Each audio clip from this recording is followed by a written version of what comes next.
Hi, this is Marilyn Bradford with the Bradford System of Right Recovery, helping you to overcome the addiction you didn't think you could overcome.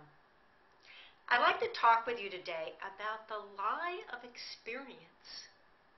When I was growing up, one of the things that I heard from a lot of people, family, teachers, history books, was that you needed to learn from experience. If you studied the past, you would know what to do in the future and you wouldn't make the same mistakes. You know, it never rang true for me. How about you?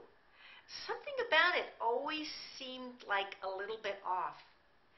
When I started working with addictive and compulsive behaviors, it began to become clear to me what was off about it. So here's the first thing. Nothing ever repeats itself. Even if you've picked a similar pattern of, say, someone you're dating, and the same guy or girl keeps showing up, they're not really the same guy or girl. There's something about every moment that's different. So when you're trying to look at the past and what's going on right now as if they were the same thing, you're actually comparing apples to oranges, and you're going to make some mistakes with that.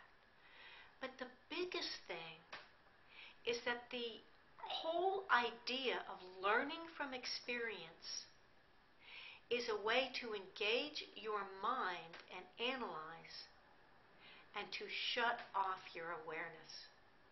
So here's the thing. If you're actually willing to be aware, do you ever need to learn from experience? Let's take an example. Suppose someone comes into my office and they'd say, well, I'd really like to find a partner or date, but all the men, all the women, whatever it is I've dated have been abusive. So, my experience tells me that all men are abusive or all women are abusive. Wow. Do you see how much awareness they have to cut off to come to that conclusion? Now, if they, quote, learned from their lie of experience, they never would date. So what I would say to somebody like that is, okay, so you've chosen that type of person before. What if you were willing to be aware and ask questions about the next person you dated? What if you were truly willing to be aware and ask, this person appears nice. Is there anything about them that might be abusive? Any red flags? Anything like that? You see, when you're willing to be aware, you don't need to depend upon the past, and you don't get caught up in the lies of the past or the overgeneralizations in the past. When you're truly willing to be aware, you don't have anything to learn because you just know.